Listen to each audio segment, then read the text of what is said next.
If you are in the woods and find a tree with red paint, run away immediately. If you are camping in Baxter State Park and you see trees marked with red paint, please pack your bags and leave before it's too late. Let me preface this by saying that I'm not one who believes in cryptids or supernatural stuff. I want to believe that there is a logical explanation for what happened to me and my friend, but for the life of me, I can't find a rational answer. I've been camping since I was a kid, but now I can't find the courage to go back into the wilderness ever again. I'm a pretty experienced camper. I love traveling to different parks and staying out there for 4 or 5 nights at a time. My friend Aaron and I had planned on staying 5 nights in Baxter State Park in Maine. Aaron is also very experienced and has gone with me on countless previous trips. He knows these particular woods better than I do, so when he picked a spot pretty far off from any trails, I didn't question his decision. We chose a spot near a tree that was marked with red spray paint. We planned to leave the site every day to go hiking, so the paint made it an easy landmark that would help us locate our campsite. The campsite was in a small open field about 30 yards north of the tree with red paint. The first night was completely fine. We hiked out to a nice fishing spot and then headed back to camp when the sun was setting. I distinctly remember passing the painted tree on the way back. Unfortunately, this was the last normal experience I'd have in that forest.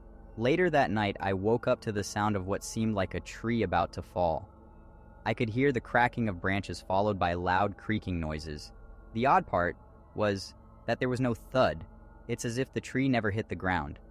What made it weirder was that the forest still seemed to be rustling. Although now more faint, I could still hear the cracking of branches and lots of commotion. I was still half asleep, so I chalked it up to there just being a large animal making noise. In the morning, we went out on another hike. As we left camp, I glanced around for any recently fallen trees just to be sure. There was nothing. We continued with our day as usual until deciding to cut it short and head back in order to prepare dinner. On the way back, we couldn't spot the tree with red paint.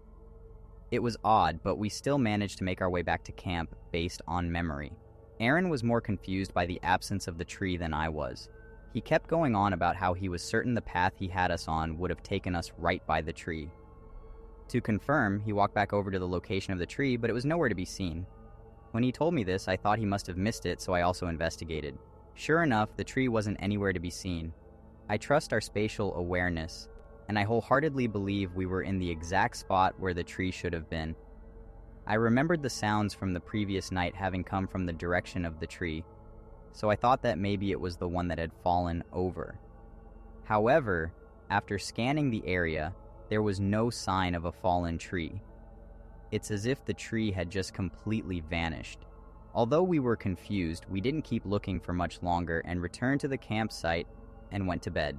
Later, in the middle of the night, I was once again awoken by the same sounds. It sounded like the forest was moving. The sound of trees breaking and snapping was unnaturally loud. It was much louder than small branches snapping. It was like a whole trunk was being broken in two. I still told myself that it was just a large animal, most likely a bear. I should have investigated it to be sure, but it sounded distant, and I didn't want to risk an encounter with an animal. That morning, we went hiking to another fishing spot nearby. This is when things got really strange. On our hike back, we took the main trail and walked past an older couple who were also out camping. They saw our fishing gear and asked if we caught anything. We started having a pretty casual conversation, but the whole tone shifted when the husband brought up hearing trees fall in the night. It was their first night camping, and I told him that we had been hearing loud noises in the night for multiple days now. I asked him if he was able to find the fallen trees, but he said they couldn't find anything. Then I asked him what direction he heard it from. It was right over there, near that tree with red paint on it, he said as he pointed off toward the distant tree line. Aaron and I looked at each other with confusion and an uneasy feeling.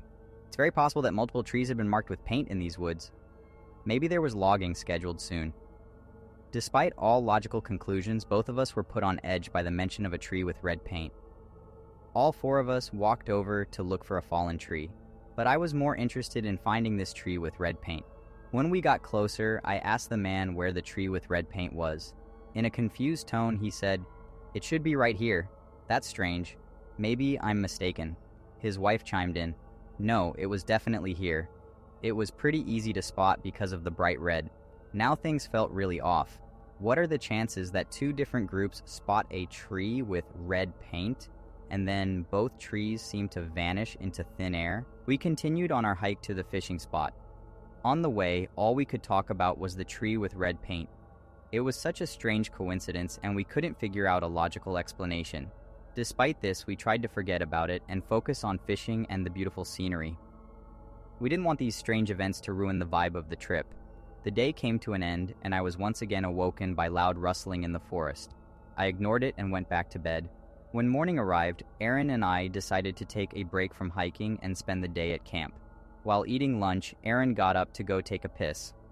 He walked over to the tree line, which was close by. It was maybe 20 yards away at most. One thing I feel I need to stress was that he had walked in the opposite direction of where we had initially spotted the tree with red paint. I didn't think anything of it and continued eating with my back facing the direction where Aaron was peeing. In a shocked voice, Aaron shouted to me, "I found the tree with red paint.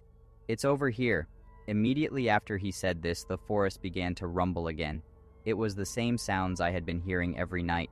I could hear loud snaps of branches and a deafening creaking noise, the kind you hear from large trees swaying in heavy winds. I couldn't see Aaron anymore, and I became concerned, so I started calling out his name. My guess was that the tree couldn't have been far from the tree line, so if he walked into the woods to investigate it, he only would have walked a few feet. He was definitely close by, given the fact that I could hear him. However, as I called out his name, I didn't get a response. I began to panic. I thought maybe a bear or something had attacked him in the woods, and that's what caused the loud noises coming from the forest. But I didn't hear any screaming or cries for help. It's like he vanished. I ran over to where he was, and I couldn't find him anywhere.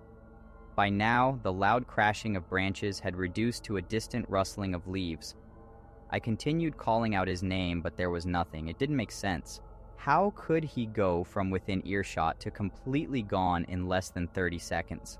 My heart was racing. I didn't know what was happening, but I knew something was terribly wrong. I began to sprint through the forest, following the sound of distant commotion in the trees. Unfortunately, the dense woods slowed me down, and eventually the forest returned to silence. I ran back to camp, all while still screaming out for Aaron. I went to investigate the spot where I last heard him. I thought that if something happened, maybe I could track him by tracing his steps. I walked back to the tree line and found his canteen, which he had laid next to him, on the ground. I even found the puddle of pee where he had been doing his business. But that's about it.